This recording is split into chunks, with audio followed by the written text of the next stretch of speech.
Welcome back to Storm the Court K-State, presented by Tree City Sports, your source for local sports. I'm CJ McClure, and today we've got breaking news. Jerome Tang has been fired. What's up, my Wildcat family? Buckle up, because today's episode isn't just another hot take, but Jerome Tang has been fired. And the biggest point of contention isn't just that he's gone, it's that he was fired for cause. Tonight, we're breaking down how this escalated, why the jersey decision mattered, what for cause means contractually, the institutional implications, and what happens next in Manhattan. This is one of the most consequential moments in recent K-State basketball history, and now we have an official quote from Athletic Director Gene Taylor that clarifies the institutional reasoning behind the move. Here's what Gene Taylor said. This was a decision that was made in the best interest of our university and men's basketball program. Recent public comments and conduct, in addition to the program's overall direction, have not aligned with K-State standards for supporting student athletes and representing the university. We wish Coach Tang and his family all the best moving forward.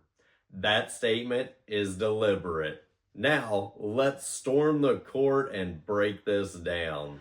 This didn't come out of nowhere. The 91-62 home loss to Cincinnati was the absolute breaking point. The post-game press conference calling the performance embarrassing, questioning whether players even deserved to wear this uniform. They went viral immediately.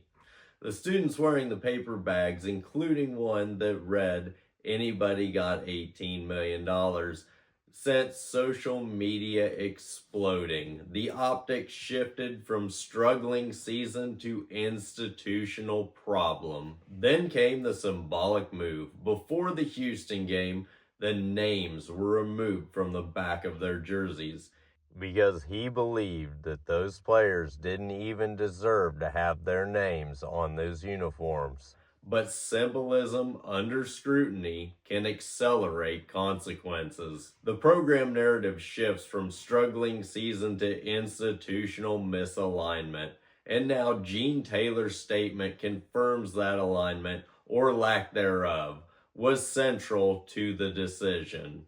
The temperature rose and Tang's seat got a lot hotter.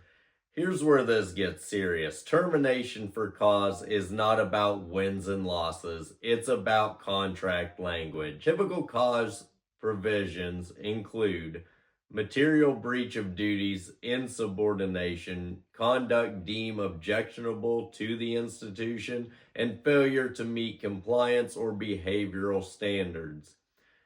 If the university formally invokes cause, it generally relieves them of remaining guaranteed financial obligations. That's why this designation matters. Now, to be clear, official documentation has not been publicly released. When the athletic director references conduct and alignment with standards, that enters contractual territory. It doesn't explicitly say for cause, but it frames the decision in behavioral and institutional terms, not just wins and losses, and that distinction matters. And notice what Gene Taylor emphasized: not record, not conference standings, not metrics. He emphasized representation, student athlete support, and direction of the program. That tells you the administration believes something fundamental had diverged. This was about trajectory and tone. When optics began to impact institutional reputation, leadership must intervene. This isn't a simple coaching change. Invoking clause, even internally, signals the administration believes a contractual threshold was crossed.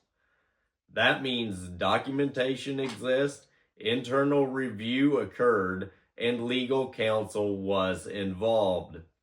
This isn't reactionary, it's strategic. This was a well thought out process that did not just develop overnight.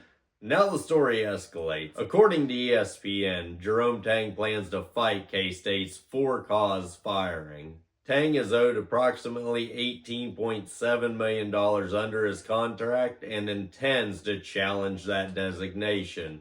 Tang also issued a statement expressing deep disappointment and strong disagreement with the university's decision. This is no longer just a firing, this is now a contractual dispute. And from everything that I'm hearing within the program, they're not too worried about his potential lawsuit. They feel they were just in making the decision. When a termination is structured as for cause, the university asserts that the coach breached defined contractual standards. If that designation stands, remaining guaranteed compensation may not be owed. If it does stand or is negotiated, financial obligations return to the table. And when nearly $19 million is involved, you can expect a challenge. This isn't emotional, it's procedural. No coach walks away quietly from that level of compensation without legal review. Here's the likely progression: contract language review by both parties, documentation analysis, possible mediation, and potential arbitration or settlement negotiations. These disputes rarely become courtroom spectacles. They often resolve through structured agreements. But the fact that Tang intends to fight the designation means this won't go away quietly. While the legal process unfolds, basketball does not pause. There was an immediate roster shockwave. Players now face total uncertainty. The transfer portal window, NIL alignment, recruiting stability, all of it becomes volatile. Clarity must come quickly. Major donors and collective leadership will want to know, what is the plan, who is the next coach, and what identity are we building? Confidence must be restored immediately. K-State now chooses its direction: culture rebuilder, portal-driven tactician, or back to the roots of recruiting high school athletes. The next hire answers that identity question. This moment isn't just about Jerome Tang, it's about institutional posture. If this termination ultimately stands as a for-cause action, it signals a standard. If it transitions to a traditional separation with financial settlement, it signals something different. Either way, this was decisive. What must happen immediately? We have to have clarity on the interim leadership front, direct player communication, NIL reassurance, which there is obviously going to be support for the men's basketball team in terms of NIL. And I think this move opens up even bigger doors in that department. Search committee mobilization. We have to act quick and get a list of hot targets put together very quickly. And public messaging that projects stability. The Big 12 is unforgiving. Hesitation costs momentum. Jerome Tang's tenure ends with official language that centers alignment, conduct, and representation. Whether or not the university formally labels the termination for cause and documentation, the reasoning publicly communicated speaks volumes.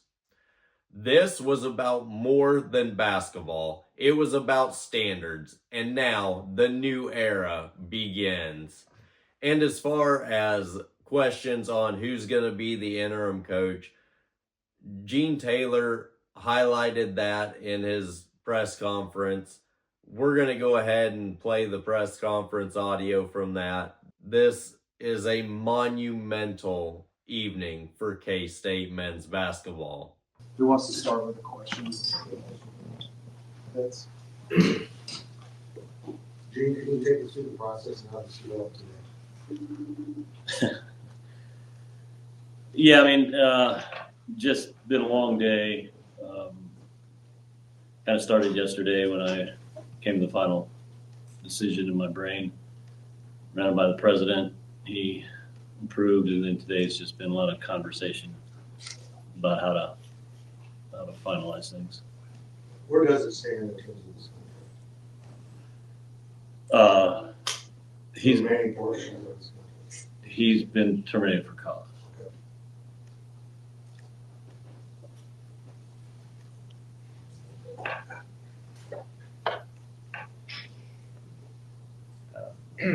Are you able to specify what the reasons are when you say fired for cause? I won't get into it. There's language in his contract that addresses, certain things that could potentially bring embarrassment. Basically, his comments about the student athletes and the negative reaction to those comments from a lot of sources, both nationally and locally, is where I thought we needed to make the decision. And it wasn't that long ago that you extended his contract 2 times and showed a lot of confidence in him even a couple months ago in this room. Where did things start to go wrong in your mind? Well, every year I kind of do evaluation of the year, and just the last couple of years we just haven't been doing what we kind of expected to do after the Elite Eight, and so I kind of go through that in my brain, and thought this year we started out really well, and it's just last couple of years haven't gone where I thought we should have been going. You say for the comments embarrassing to the university and everything, just why was he allowed to coach at yesterday's game then against Houston? Part of it was just where I was. I was out of town and couldn't put all this together, and I had to get with the president in order to make sure we were all on the same page. And by that time, while he was playing the game is when I was making the decision and talking to the president. Are you any closer to being an interim head coach? Yeah, we talked to Coach Driscoll, and he will be the interim for the remaining of the season. And when you go into this next head coaching search, what are you going to prioritize in terms of traits? That's a good question. Obviously, one of the things that probably we'll focus on is head coaching experience, and looking to see what kind of program they've had and what kind of success they've had as a head coach. Doesn't mean that'll be the only candidates we'll look at, but that's certainly where we're going to start. How did you inform the team of this decision? Coach Tang was he came over and met with the team at 7:30, and then met with the staff. And after Coach Tang was done, I came in and talked to the team and told them where we were. And obviously they knew because Coach Tang was the one who informed them. And then I just told them kind of what the moving forward was going to be. And I said I would visit with the staff and make a decision on the interim. And after the team left, I was able to talk to the staff and tell them the same thing. And then talk to Coach Driscoll after the staff and ask him to be the interim, and he said he would. Still 6 games plus the Big 12 tournament left this season. I guess how did the players respond to the news, and how do you think they'll respond? It's tough, right? I mean, it's an emotional thing. They go through all the standard emotions that you would think. They're shocked, they're sad, they're angry. I just ask them to, if they're angry, they should be angry at me.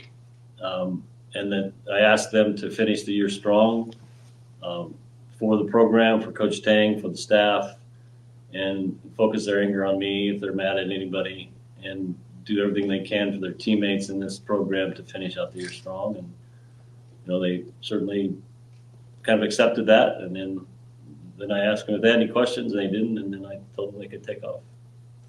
Jerome's already released a statement saying he was going to fire the for cause classification for this. Just how do you anticipate this go on in the next few weeks? Well, I don't know. I'm not an attorney, so I guess at this point it lands in their hands, and we'll see where it goes. What were conversations with Coach like following the Cincinnati game when he had that press conference? just, asking him why, kind of, how'd you come up with that? And just was a little, I wasn't there when he said it, so it was kind of the post event, and just was asking what he was thinking and get his take, and then just went from there. Financially, do you think you'll have a good base to work with as you look to bring in a new basketball coaching staff? Yeah, I mean, obviously, there's a lot of support for the basketball program. The budget's strong. All those things still exist, and I don't see that being a problem. It's a great program, and it's got a great reputation, and I have no concerns at all about attracting top candidates for it. Do you anticipate using a search committee when you do that? Well, the committee will be probably Kenny and Casey Scott, maybe one other person within the department. I haven't decided about a firm yet. Sometimes that's helpful because it takes a lot of the pressure off of me, because you get a lot of calls and a lot of agents. But we'll kind of talk through that over the next couple of days and figure out if we're going to use a search firm or not. Yeah, go ahead. Gene, what would you say was the tipping point here? I know that you said that the comments on Wednesday brought a lot of comparison to the program at the university, but I mean, Coach, you've been in the news a lot this year. What was the real tipping point here that led you guys to this decision? Well, like I said, it just the combination of things, and just that was when I just realized that what he said about the student athletes really concerned me. When you asked him what he was thinking when he said that, what did he say? I honestly don't remember what he said. I think he talked about, I'm going to get this fixed. And that was what his thought process was. Bigger picture question. Started out with the Elite Eight. It was, as good as things have been in the basketball program since Jack Gardner, So what happened? What was the big picture story here of how we got from there to here? That's a great question. If I had that answer, we probably wouldn't be sitting here today. Anything else? One last one. Okay, thank you guys. Thanks, guys. Wildcat family, this is a pivotal moment. Drop your take. Was this about culture, about trajectory, about optics, or all of it? The next hire defines the future. Stay locked in, because this story is still evolving.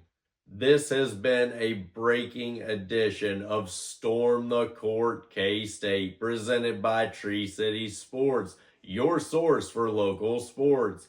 I'm your host, CJ McClure, and until next time, y'all take care now.